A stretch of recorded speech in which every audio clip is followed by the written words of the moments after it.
မိတ်ဆွေတို့ကလေးဘွားကလေးကလူကြီးတွေကိုမေးခဲ့မှုတဲ့မိကွန်းလေးတစ်ခုရှိမှာပါအဲ့ဒါကတော့ကောင်းငင်ကြီးဘာကြောင့်ပြနေရတာလဲတကယ်တော့ဒီအဖြေကရိုးရှင်းတယ်လို့နဲ့တော်တော်လေးစိတ်ဝင်စားဖို့ကောင်းပါတယ်ဒီအကြောင်းကိုသိပ္ပံပညာရှင်လော့ရီလီရဲ့တွေ့ရှိချက်တွေကိုဒီဗီဒီယိုမှာအသေးစိတ်ပြောပြပေးသွားမှာပါပထမအောင်ဆုံးသိထားရမှာကနေအောင်ကြီးဟာအဖြေအောင်လို့ထင်ရပေမဲ့တကယ်တော့နေရဲ့အလင်းရောင်ကတက်တက်လိုရောင်စင်9မျိုးနဲ့စူးစီးထားတာပါအဲ့ဒီအရောင်တွေမှာမတူညီတဲ့လှိုင်းလျားတွေရှိကြပါတယ်ဥပမာအနီရောင်ကလှိုင်းလျားရှိပြီးအပြာရောင်နဲ့ခရမ်းရောင်ကလှိုင်းအလျားအရန်တူပါတယ်။နေရောင်ကြီးကကမ္ဘာလေထုထဲကိုဝင်ရောက်တဲ့အခါလေထုထဲမှာရှိတဲ့နိုက်ထရိုဂျင်နဲ့အောက်ဆီဂျင်မော်လီကျူးလေးတွေကိုဖြတ်တန်းသွားရပါတယ်။အဲ့ဒီအခါမှာလှိုင်းလျားရှိတဲ့အနီရောင်နဲ့အဝါရောင်တို့ကလေထုကိုအသာလေးဖြတ်ကျော်သွားနိုင်ပေမဲ့လှိုင်းလျားတူတဲ့အပြာရောင်ကတော့လေထုထဲကမော်လီကျူးလေးတွေနဲ့တိုက်မိပြီးတော့အရင်မျက်နှာအနှံ့ကိုပြန့်ကျဲသွားပါတယ်။ဒီလိုအပြာရောင်အလင်းလန်းတွေကကောင်းငင်ရဲ့လေထုထဲမှာပြန့်ကျဲနေတာကြောင့်တင်တို့ကောင်းကင်ကိုမော့ကြည့်လိုက်တဲ့အခါနေရအနှံ့ကိုပြန့်ကျဲနေတဲ့အပြာရောင်အလင်းတန်းတွေကိုမြင်ရတာပဲဖြစ်ပါတယ်။ဒါကြောင့်ကောင်းကင်ကြီးပြနေတာပဲဖြစ်ပါတယ်။ဒီနေရာမှာမေးစရာရှိတာက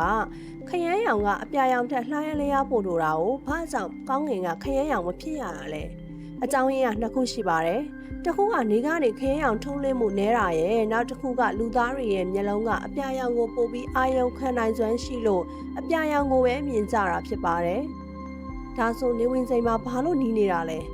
နေဝင်ခါနီးမှာနေရောင်ကြီးဟာလေထုကိုအဝေးကြီးဖြတ်တန်းသွားရပါတယ်အဲ့ဒီအခါအပြာရောင်တွေကလမ်းမထင်ပြန်ကျဲပြောက်ကွယ်သွားပြီးတော့လှိုင်းအလျားရွှေတဲ့အနီရောင်နဲ့လိမ္မော်ရောင်တွေပဲတင်တို့ရဲ့မျက်စိရှေ့ကိုရောက်လာတာကြောင့်နေဝင်ချိန်နဲ့အာယုံတက်ချိန်တွေမှာကောင်းငင်ကိုအနီရောင်အဖြစ်မြင်ရတာပဲဖြစ်ပါတယ်အနည်းချုပ်ရရင်ကောင်းငင်ပြရတာဟာအလင်းရဲ့လှိုင်းအလျားနဲ့လေထုတွေကမော်လီကျူတွေပေါင်းဆက်ဖန်တီးလိုက်တဲ့တဘာဝရဲ့အမှုပညာတစ်ခုပဲဖြစ်ပါတယ်။ပင်လယ်ပြင်ကြီးကရောဘာကြောင့်ပြရတာလဲဆိုတာကိုဆက်ပြောပေးပါမယ်။လူတော်များကကောင်းကင်ကြီးပြနေလို့အဲ့ဒီအရောင်ကရေထဲမှာလာထင်ဟပ်တာကြောင့်ပင်လယ်ကပြတာလို့ထင်ကြသလိုစားတွေပါတာကြောင့်လို့လည်းထင်တတ်ကြပါတယ်။ဒါဟာလူတော်များများမှားယွင်းစွာယုံကြည်ထားတဲ့အချက်တစ်ခုပါ။တကယ်တော့ပင်လယ်ရေပြရတဲ့အကြောင်းရင်းကကောင်းကင်ပြရတဲ့အကြောင်းရင်းနဲ့ဆင်တူဖြစ်ပေမဲ့ဖြစ်စဉ်ကတော့နည်းနည်းခွဲပြားမှုရှိနေပါတယ်။အဓိကအကြောင်းရင်းကတော့အလင်းဆုပ်ယူမှုပါပဲ။ပင်လယ်ရေတွေဟာနေရောင်ခြည်ထဲမှာပါတဲ့အရာကိုဆုပ်ယူတတ်တဲ့သဘာဝရှိပါတယ်။နေရောင်ခြည်ကရေထဲကိုဝင်သွားတဲ့အခါရေမော်လီကျူတွေကလှိုင်းအလျားရှည်တဲ့အနီရောင်လိမ္မော်ရောင်နဲ့အဝါရောင်တွေကိုအရင်ဆုံးဆုပ်ယူလိုက်ပါတယ်။ဒါကြောင့်ရေရောက်ထဲကိုဆင်းသွားလေဒီအရောင်တွေကပျောက်သွားလေပါပဲ။ဒါပေမဲ့လှိုင်းလျားတိုတဲ့အပြာရောင်ကတော့ဆောက်ယူခြင်းမခံရပဲရေထဲမှာပြန့်ကျဲသွားပြီးတင်တို့မျက်စိစီကိုပြန်ရောက်လာတာဖြစ်ပါတယ်။ဒါကြောင့်ပင်လယ်ကြီးကပြနေရတာဖြစ်ပါတယ်။ဒါဆိုပင်လယ်ရေကခွက်ထဲမှာဆိုဘာလို့မပြရတာလဲ။အဖြေကတော့ရေထုပမာဏပါပဲ။အလင်းကိုဆောက်ယူဖို့အတွက်ရေထုတွေအများကြီးရှိဖို့လိုအပ်ပါတယ်။ရေခွက်ထဲမှာတော့ရေကနည်းလို့အလင်းကိုမဆောက်ယူနိုင်ခင်မှာခွက်ကိုဖြတ်တန်းသွားရတာကြောင့်ရေကကြည်နေတာပါ။တချို့ကတော့စားတဲ့ကြောင်လည်းထင်ကြပါတယ်တကယ်တော့စားကရေထဲမှာပျော်ဝင်သွားပြီဆိုရင်အယောင်မရှိတော့ပါဘူး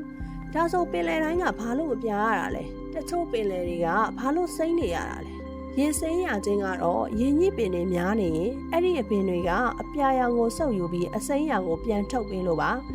ရေညိုရခြင်းကတော့ရှုနေသေးတွေနဲ့အနှဲအနစ်တွေများနေတာကြောင့်အညိုရောင်သို့မဟုတ်နောက်ကြည့်ချင်းအယောင်ဖြစ်နေတာပါအနည်းချုပ်ရရင်ပင်လယ်ပြရတာဟာစားကြောင်မဟုတ်တလို့ကောင်းကင်ကိုအားကြလို့လည်းမဟုတ်ပါဘူး။ရေမော်လီကျူးတွေကအနီရောင်ကိုစုပ်ယူပြီးအပြာရောင်ကိုလက်ခံလို့ပဲဖြစ်ပါတယ်။တင်လဲပင်လယ်ပြင်ကြီးကိုကြည့်တဲ့အခါဒါမှမဟုတ်ကောင်းကင်ကြီးကိုမော့ကြည့်မိတဲ့အခါဒီဗီဒီယိုကိုသတိရလိုက်ပါနော်။ယခုလိုဘူးတူတာရစရာဗီဒီယိုတွေကိုအမြဲတင်ဆက်ပေးမှာဖြစ်လို့ channel လေးကို follow လုပ်ထားဖို့မမေ့နဲ့နော်။